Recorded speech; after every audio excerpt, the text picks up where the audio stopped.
Bismillahirrahmanirrahim. Assalamualaikum warahmatullahi wabarakatuh. Dr. Zakir Naik mengatakan yasinan tahlilat itu bukan ajaran Nabi, bid'ah.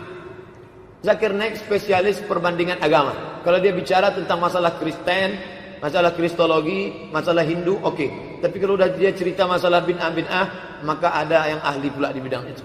Nah, jangan semua mentang-mentang dia spesialis jantung, kulit pun tanya juga ke dia. Enggak. Bersinergi pertanyaan-pertanyaan, apa hukum mengadakan 3740 tentang masalah bid'ah 70 halaman saya bahas tentang bid'ah. 70 halaman, 444 halaman buku 37, 70-nya tentang bid'ah. Baca pelan-pelan. Tak paham sekali baca 2 kali. Iqra, makanya diulang 3 kali. Iqra bismillahirrahmanirrahim. Iqra warbukal akramul ladzi 'allama bil qalam. Artinya ulang. 3740. Nabi tak ada nyebut, sahabat Nabi tak ada menyebut, Abu Bakar, Umar, Utsman, Ali, Talha, Zubair, Abdullah bin Auf, Abdurrahman tak ada menyebut. Yang ada menyebut tabi'in, namanya Imam Atha. Kata Imam Atha, orang yang mati itu diuji antara 7 sampai 40 hari. Dianjurkan bersedekah makanan dan berkirim doa selama 7 dan 40 hari. Bagi siapa yang mau melakukan itu dalilnya. Saya buat judulnya bukan tradisi Hindu, karena ada mengatakan itu dari tradisi Hindu Bali. Bukan, itu dari pendapat salaf. Salaf itu yang berbicara. Namanya Imam Atha. Diriwayatkan oleh Imam Ahmad bin Hanbal dalam kitab Az-Zuhdu. Baca dalam buku 37 masalah populer. Imam Syafi'i mengatakan amalan baca Quran itu tidak sampai pahalanya kepada si mayit. Dengar ya baik-baik ya. Wa qala Syafi'i. Syafi'i berkata, wal ashab. Ulama mazhab Syafi'i berkata, wa in khatimul Qur'ana fahuwa hasanun. Seandainya mereka bacakan sekhatam Quran, maka perbuatan itu baik. Seelok-eloknya kita bacakan sekhatam Quran, hadiahkan pahalanya untuk almarhum nenek, datuk, nenek, adik, segala macam. Yang ngomong begini siapa? Imam Nawawi. Makanya kalau baca fikih Syafi'i jangan dibaca menurut orang Hambali. Ini yang jadi masalah. Baca fikih Syafi'i tapi yang jelaskan orang Hambali. Belajarlah mazhab. Ini belajar mazhab tak pernah. Tapi ngutip mazhab rajin. Kalau mau baca fikih Syafi'i, bacanya karya Nawawi. Karena Imam Nawawi meninggal 676, dialah yang merevisi semua. Qala. Kata sebulan. Dirangkumnya semua. Baca kitabnya Raudhatut Talibin. Baca kitabnya Al-Minhaj Syarah Sahih Muslim Ibnul Hajjaj. Itu induk-induk mazhab Syafi'i. Saya ulang sekali lagi. Apa kata Imam Nawawi? Wa qala Syafi'i. Syafi'i berkata, wal ashab, mazhab Syafi'i berkata, wa in khatimul Quran, kalau mereka khatamkan sekhatam Al-Quran, fahuwa hasanun. Lo mantap, rancak bana, very good. Beranikah mengatakan Imam Syafi'i Wahabi? Mau jebak saya. Enggak ada berhasil. Kasihan deh lu. Seandainya saya katakan, kayak kata Syafi'i tak sampai. Oh kalau begitu Syafi'i Wahabi. Saya pula mau dijebak. Mana bisa? Dudukkan guru kalian itu sama saya. Diundang ke MUI sama Ustaz Mustafa Omar, tak mau datang. Pakai surat bagus-bagus. Datanglah. Jangan murid-murid kalian aja berkicau di internet itu. Duduklah sama-sama di MUI. Tak mau datang. Tanya Ustaz Mustafa Omar. Apa Wahabi itu Pak Ustaz? Baca buku saya. 37 masalah populer. Masalah ke-37 Syiah. Masalah ke-36 Wahabi dan Salafi. Lengkap saya tulis. Baca baik-baik. Buku itu sudah 3 tahun umurnya sudah. Puasa, sedekah, tapi masih melakukan tahlilan, yasinan. Apakah orang yang termasuk ahli surga yang masuk terakhir? Tahlil adalah ibadah kepada Allah SWT kalau mengucapkan la ilaha illallah. Ya. Membaca yasin bagian dari ayat Al-Quran. Tidak ada sesuatu yang salah di situ. Tapi kalau yang dimaksud di sini adalah orang membaca zikir kalau acara kematian, misalnya dihubungkan dengan masalah ibadah tertentu, kalau lagi takziah, ini yang butuh bahasan, gitu kan? Karena meletakkan sebuah ibadah atau menghubungkan antara ibadah dengan ibadah yang lain butuh dalil penyambung, gitu kan? Membaca Al-Quran di rumahnya orang yang meninggal, ini pernah nggak Nabi contohkan, kan gitu? Baca Qurannya mulia, baca surah Yasinnya mulia, berzikirnya la ilaha illallah mulia. Tapi dikerjakan pada saat orang lagi mati, cari dalil dulu, baru anda kerjakan, gitu kan? Jadi jangan sampai kita mengira kita sudah beribadah tapi ternyata tidak diterima oleh Allah Subhanahu wa taala. Allahu a'lam, itu yang saya tahu, gitu kan? Tentu kalau teman-teman yang melakukan ini sudah punya dalil, ya silahkan dikerjakan. Kalau saya pribadi, saya tidak pernah menemukan dalil masalah itu. Yang saya tahu adalah Nabi SAW kalau sedang bertakziah, beliau yang datang membawa makanan, menyabarkan, mendoakan, pulang. Itu yang ada dalam riwayat, gitu kan? Tapi kalau orang datang, baca, kenapa orang banyak-banyak baca Al-Quran, baca zikir? Karena mereka pikir takziah itu untuk si mayit. Kan takziah ini definisinya adalah menghibur dan mengurangi atau menghilangkan sedihnya keluarga mayit. Kalau si mayit, teman-teman sekalian, dari pertama kita mati, dari pertama dia mati, sampai kita mati kita doakan. Gak ada hubungannya dengan hari takziah itu. Karena dari pertama dia meninggal, tanpa nunggu malamnya pun kita sudah harus doakan, kita sedekahkan, kita berbuat ibadah untuknya, seperti itulah. Satu, naungan riwayat hadis Nabi Shallallahu Alaihi Wasallam. Contohnya zikir diperintahkan Nabi, zikirlah dengan cara apa saja. Yang penting zikirmu adalah dengan cara benar, dengan adab yang benar.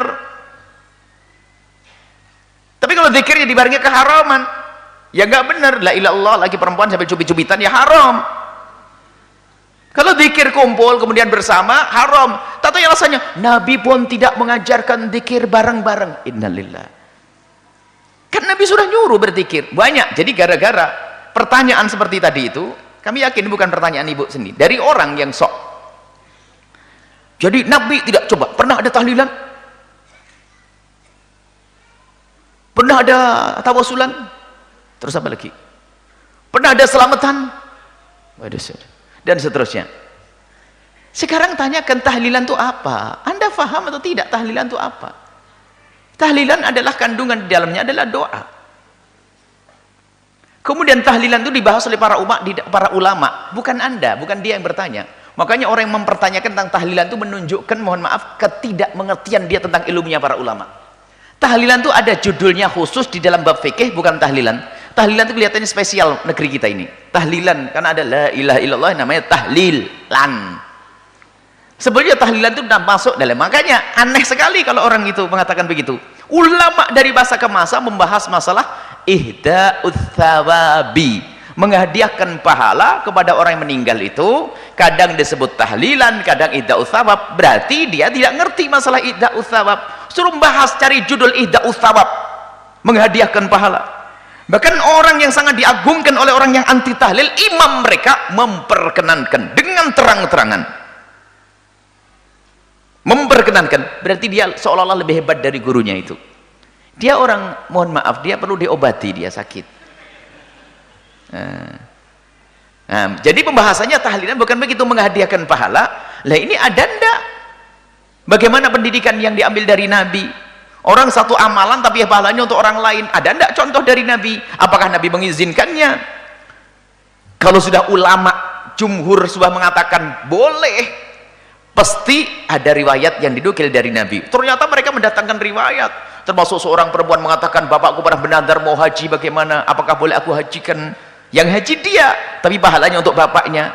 Sehingga yang lainnya disamakan, banyak kisah panjang. Jadi permasalahannya adalah dengan pertanyaan itu seolah-olah dia lebih tahu tentang Nabi SAW. Tahu Nabi, jadi seolah-olah hukum itu hanya diambil daripada pekerjaan Nabi, omongan Nabi saja. Jadi pemahaman ulama sudah tidak berguna lagi. Pemahaman ulama itu luas. Bagaimana ulama memahami teks satu hadis.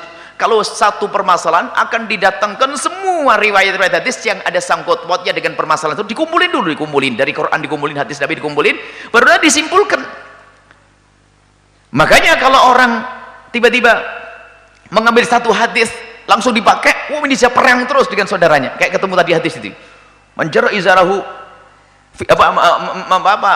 ma'asfala al-ka'baini fahuwa finnar, yang di bawah telap mata kaki di neraka. Baca itu toh langsung neraka. Loh, Abu Bakar di neraka dong, bajunya turun di bawah mata kaki. Loh kan? Nggak sadar.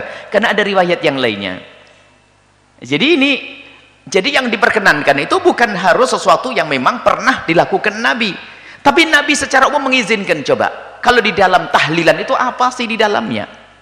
Di dalamnya adalah bagaimana biasakanlah kamu itu untuk bisa memberikan sedekah. Sedekah itu pasti diterima. Kemudian berdoa, kemudian kamu pertemukan saudara agar tidak terjadi berantem, berkumpul silaturahim di situ. Kemudian setelah itu ada tausiah di dalamnya. Kemudian ada idha uthawab, menghadirkan pahala. Mana yang haram? Oh, ini adalah namanya bid'ahnya bukan bid'ah yang ini, tapi ada idhofiyah. Ini mulai mengarang lagi. Jadi kayak mencari-cari. Pokoknya kalau tidak masuk neraka nggak boleh. Kalau tidak masuk di sini, jarum di sini. Ini tahlilan. Ada orang yang heran karena tahlilan itu bid'ah. Padahal orang itu dianggap bersedekah dan bagus membaca surat Yasin untuk meninggal. Salahnya di mana? Ya, ulama-ulama Syafi'iyah semuanya mengatakan bid'ah. Salahnya ritualnya. Ya. Kalau Anda ingin mengirim pahala, silakan, tidak harus bikin acara apa 3 hari, 7 hari, 10 hari. Anda ingin bersedekah, silakan, tidak harus bikin. Tapi tak kala itu seakan-akan suatu kewajiban. Ini kenyataan. Tahlilan seakan-akan suatu apa? Kewajiban. Bagaimana harus mewajibkan sesuatu yang di zaman Nabi tidak ada? Justru di zaman Nabi sebaliknya, justru orang beri makanan kepada orang yang apa? Meninggal. Ustadz kita kan, ya silakan, tidak apa-apa, tapi tidak usah mesti buat ritual seperti itu. Sekarang seperti kata Ibnu Hajar rahimahullah ta'ala. Sebagian orang ada yang setelah bersin, dia baca Al-Fatihah. Harusnya kan Alhamdulillah. Tapi dia baca Al-Fatihah. Alhamdulillahirrahmanirrahim maliki yaumiddin iyyaka na'budu wa iyyaka nasta'in ihdinas siratal mustaqim siratal ladzina an'amta 'alaihim ghairil maghdubi 'alaihim waladdallin. Yang bilang yarhamukallah nunggunya lama. Mau bilang yarhamu, tahu alif lam mim dzalikal kitabul nunggu sampai surat Al-Baqarah baru yarhamukallah. Ada bilang salahnya di mana baca Al-Fatihah? Pertanyaan kan sama kira-kira demikian. Salahnya di mana kalau baca Al-Fatihah? Ya salah, tidak sesuai dengan sunnah Nabi sallallahu alaihi wasallam. Ustaz, titik 4. Tolong dijelasin, kenapa orang yang mau meninggal dan sudah meninggal, umumnya yang takziah membaca surah Yasin. Pertama, apa itu takziah dulu? Apa itu takziah? Apalagi? Baik, ada sebagian mengartikan takziah itu melayat ya. Takziah itu berasal dari kata azza, bukan melayat. Dari kata azza asalnya. Azza ya'izzu, izzatan, ta'ziyatan. Azza itu sesuatu yang tinggi, terangkat, menopang, mendorong. Azza. Kalau ditambah dengan tak depannya, ujungnya ditambah ya menjadi takziah, itu huruf taknya menunjukkan makna usaha yang serius. Jadi usaha yang sungguh-sungguh untuk mengangkat, mendorong, menaikkan lagi sesuatu yang turun. Kenapa takziah dinamakan dengan takziah? Pesan Nabi-nya 2. Dengan takziah itu, 1, kita bisa mengangkat amalan orang-orang meninggal itu supaya bisa terangkat lagi, sehingga disampaikan kepada orang-orang yang belum meninggal dunia untuk diketahui. Makanya Nabi berpesan, uzkuru mahasina mautakum. Kalau ada yang meninggal dunia, ayo angkat kebaikan-kebaikannya. Jadi aibnya tutup, kebaikannya angkat. Bukan dibicarakan buruknya. Makanya kita minta kepada Allah untuk berlindung dari keburukan fitnah saat meninggal. Jadi ada orang, maaf ya, hidup dibicarakan, meninggal pun jadi gunjingan juga. Ada yang begitu. Ya, coba cek Abu Jahal, Abu Lahab, dan abu-abu yang lainnya itu. Sampai sekarang sudah 15 abad, yang dibicarakan keburukannya aja.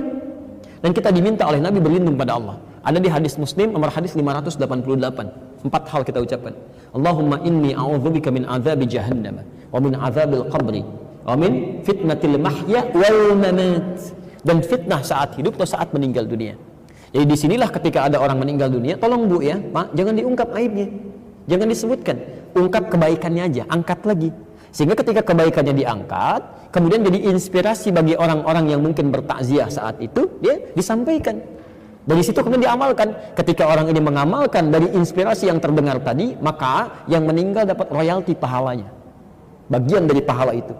Itu ada di hadis Muslim nomor hadis 1893. Man dalla ala khairin falahu ajruhu mithla ajri fa'ilihi min ghairi an yanqusa min syai'. Siapa yang bisa menunjukkan kebaikan dapat pahala yang sama ya dengan yang mengerjakan tanpa dikurangi sedikit pun.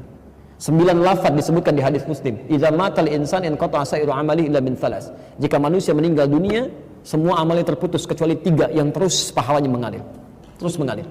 Sedekah jariyah, ya, sedekah yang pahalanya mengalir. Antum simpan mushaf di sini cuma modal 50.000, dibaca oleh orang, antum meninggal mushafnya masih ada, pahala masih mengalir. Ilmin yuntafa'u bihi, ilmu yang dimanfaatkan. Aw waladin shalihin yad'u lahu, atau anak yang soleh yang mendoakan untuk keduanya. Yang kedua, mengangkat orang yang masih hidup dari keluarga yang ditinggalkan oleh orang yang meninggal. Kadang-kadang muncul suasana duka, ada yang sedih, kan? Ada yang kadang-kadang masih sedikit menyesuaikan. Antum datang, memberikan hiburan di situ, nyampaikan kesabaran. Untuk ditinggalkan satu orang, kita datang ribuan orang ke sini, ratusan orang ke sini, kita menjadi keluarga baru. Lihat, kata Nabi, perhatikan orang itu, barangkali dapurnya belum ada asapnya, sampaikan, bukan dibebani, tapi bantu dia untuk berkembang supaya dia bisa kuat kembali. Jelas di sini ya?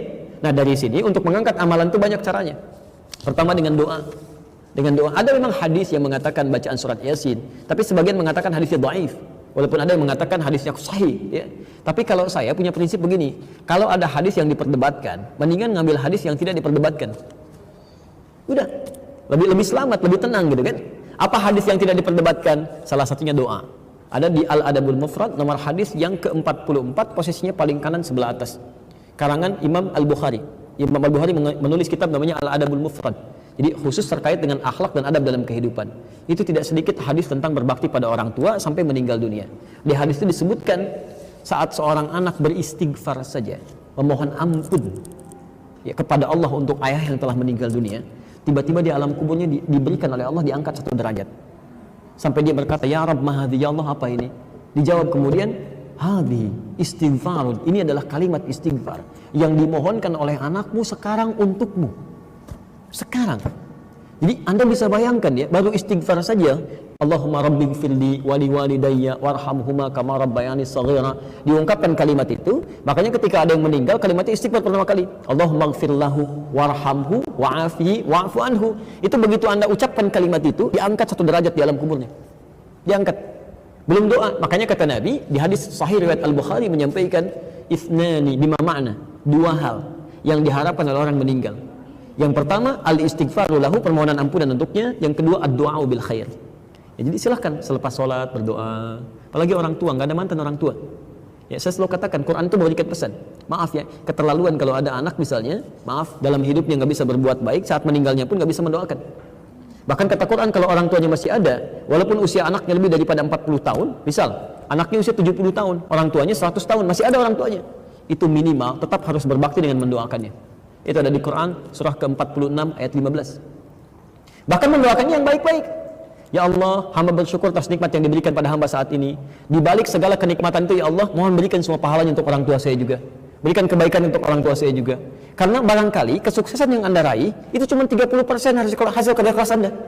30%. 70% yang mungkin orang tua yang menangis dulu, ibu yang sambil tahajud nangis, bapak yang sambil mencangkul di sawah dengan peluh keringatnya berdoa, ya Allah, anak saya jangan sampai begini ya Allah, 1 singkong dibagi 16 orang, mohon jadikan dia lebih baik daripada saya, berikan kenikmatan dalam hidupnya. Itu yang menjadikan Sayyidah Hajar bolak-balik Safa Marwah, yang mendapatkan airnya anaknya, tapi yang kerja keras kan ibunya.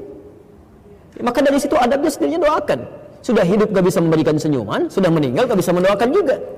Dan Anda mengakui sebagai bagian orang tua gitu ya, itu tidak tepat. Dan doanya yang baik-baik ya, begitu masuk rumah sakit minta kesembuhan, minta kebaikan, bukan dibalik. Orang tua saat anaknya masih kecil, dia sakit sampai mempertaruhkan nyawa kan? Ya Allah, kalau bisa saya saja ya Allah, kalau bisa ya Allah, tolong berikan kesempatan hidup. Ini kenapa jadi terbalik? Orang tua di rumah sakit, ya Allah, lebih cepat juga lebih baik, tidak apa-apa ya Allah, saya ridha. Itu salah. Ya, ambil yang baik.